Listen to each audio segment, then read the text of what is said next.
వైఎస్ఆర్సీపీ అధ్యక్షుడు జగన్మోహన్ రెడ్డి గారు చెప్పేదానికి చేసేదానికి పొంతన ఉండదు. ఆయన అధికారంలో ఉన్నప్పుడు చేసిన తప్పులకి నిరసనగా ఇప్పుడు ఉద్యమాలు చేస్తానంటాడు. అది కరెంటు ఛార్జీలు కావచ్చు, ఫీజు బకాయిలు కావచ్చు, ఏదైనా కావచ్చు. అవన్నీ ఆయన పెట్టిన బకాయిలు, ఆయన మూలంగా పెరిగిన ఛార్జీలు. ఈ ఎన్డీఏ ప్రభుత్వం వచ్చిన తర్వాత ఛార్జీలు పెంచలేదు, ఫీజు బకాయిలు చెల్లించుకుంటూ వస్తుంది, ఆయన పెట్టిన బకాయిలు. కానీ వాటన్నిటికి వ్యతిరేకంగా ఈయన ధర్నాలు చేస్తానంటాడు, ఆందోళన చేస్తానంటాడు. అదే ఆయన ఒక విచిత్రమైన మనసుకుడు అనటానికి ఇది నిదర్శనం. ఇక్కడ విషయం ఏంటంటే, ఆయన అధికారంలో ఉన్నప్పుడు కానీ ఇప్పుడు కూడా నా ఎస్సీలు, నా బీసీలు, నా ఎస్టీలు, నా మైనారిటీలు, నా సామాజిక న్యాయం అని మాట్లాడుతూ ఉంటాడు. వినేవాళ్ళు అబ్బో అసలు ఈయన మామూలుగా అట్టడుగు వర్గాల ఆత్మబంధువు అనుకున్నట్టుగా ఆయన మాట్లాడుతూ ఉంటాడు. కానీ ఆచరణలో మాత్రం పూర్తి భిన్నంగా చేస్తాడు. అధికారంలో ఉన్నప్పుడు పదవులన్నీ రెడ్లకు కట్టబెట్టాడు. నామినేట్ పదవులు, సలహాదారు పోస్టులు కట్టబెట్టి 100 కోట్లు వాళ్ళకి జీతాల రూపంలో ఇచ్చాడు. అలాగే రాష్ట్రాన్ని 4 ప్రాంతాలు చేశాడు. ఉత్తరాంధ్ర, గోదావరి, దక్షిణాంధ్ర, రాయలసీమ రీజియన్లను పెట్టి ఒక్కోదానికి ఒక్కో రెడ్డి గారిని సామంతరాజుగా పెట్టారు. సజ్జల రామకృష్ణారెడ్డి, విజయసాయిరెడ్డి, వైవి సుబ్బారెడ్డి, పెద్దిరెడ్డి రామచంద్రారెడ్డి, ఇట్లా వీళ్ళనే పెట్టాడు. వాళ్ళు దోచుకున్నారు, ఓటాలు ఇచ్చారు. ఈ సామంతరాజులుగా ఏ బీసీని పెట్టలేదు, ఏ ఎస్సీని పెట్టలేదు, ఏ మైనారిటీని పెట్టలేదు. అధికారంలో ఉండగా ఆ రకంగా ఉందనుకుంటే అధికారం పోయాక కూడా ఆయన తీరేం మారలా. పార్టీ పదవుల్లో కూడా రెడ్లకే ప్రాధాన్యం ఇస్తున్నాడు. 90% వాళ్ళకే ఇస్తున్నాడు. ఇందుకు అనేక ఉదాహరణలు ఉన్నాయి. ఉదాహరణకు ప్రకాశం జిల్లాలో తీసుకుంటే దర్శి నియోజకవర్గంలో అక్కడ ఎమ్మెల్యేగా వైసీపీ ఎమ్మెల్యే ఉన్నాడు, బూచేపల్లి శివప్రసాద్ రెడ్డి. ఆయన రెడ్డి.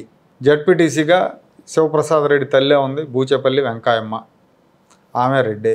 దర్శి మండల పార్టీ అధ్యక్షుడిగా వెన్నపూస వెంకట మహేష్ రెడ్డి. ముండ్లమూరు మండల పార్టీ అధ్యక్షుడిగా చింతల శ్రీనివాసరెడ్డి. దొనకొండ మండల పార్టీ అధ్యక్షుడిగా కాకర్ల కృష్ణారెడ్డి. తాళ్ళూరు మండల పార్టీ అధ్యక్షుడిగా తూము వెంకట సుబ్బారెడ్డి. 4 మండలాలు అయిపోయినాయి. ఇక 5వ మండలం కురిచేడు మండలం ఉంది. కురిచేడు మండల పార్టీ అధ్యక్షుడిగా మాత్రం సుబ్బయ్య అని ఒక బీసీ వ్యక్తిని పెట్టారు. ఆ మండలంలో రెడ్ల సంఖ్య పెద్దగా లేదు కాబట్టి అక్కడ బీసీని పెట్టాడు. అంటే ఆ నియోజకవర్గంలో 5 మండలాలు ఉంటే 4 మండల పార్టీ ప్రెసిడెంట్ పదవులు రెడ్లకు ఇచ్చాడు.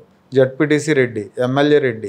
అలాగే ఇంకొక నియోజకవర్గం కనిగిరి నియోజకవర్గం. కనిగిరి నియోజకవర్గంలో 6 మండలాలు ఉన్నాయి. కనిగిరి మండలానికి మడతల కస్తూరి రెడ్డి అనే ఆయన్ని పార్టీ అధ్యక్షుడిగా పెట్టాడు. పామూరు మండలానికి హుస్సేన్ రెడ్డి, హనుమంతునిపాడు శ్రీనివాసులు రెడ్డి, వెలిగండ్ల మండలం గజ్జల వెంకటరెడ్డి, పీసీపల్లి మండల పార్టీ అధ్యక్షుడిగా బొర్రారెడ్డి, సిఎస్పురం చంద్రశేఖరపురం మండల పార్టీ ప్రెసిడెంట్గా మల్లికార్జున రెడ్డి.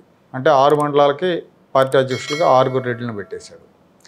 సో ఈయన లేస్తే సామాజిక న్యాయం అంటాడు, నా ఎస్సీలు, నా బీసీలు, నా మైనారిటీలు అంటాడు.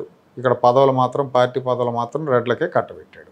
నేతి బీరలో నెయ్యి ఉంటుందంటాం ఎంత నిజమో ఈ జగన్మోహన్ రెడ్డిలో సామాజిక న్యాయం ఉంటుంది, ఎస్సీలు బీసీల పక్షపాతం ఉంటుంది అంటుంది కూడా అంతే నిజం. అంటే పార్టీ ఓడిపోయినా కూడా ఆయన ఏమాత్రం మారలేదంటానికి, ఎస్సీ ఎస్టీ బీసీల మీద ఆయనకి చిన్నచూపు ఉందంటానికి ఈ నియామకాలు ఒక నిదర్శనం.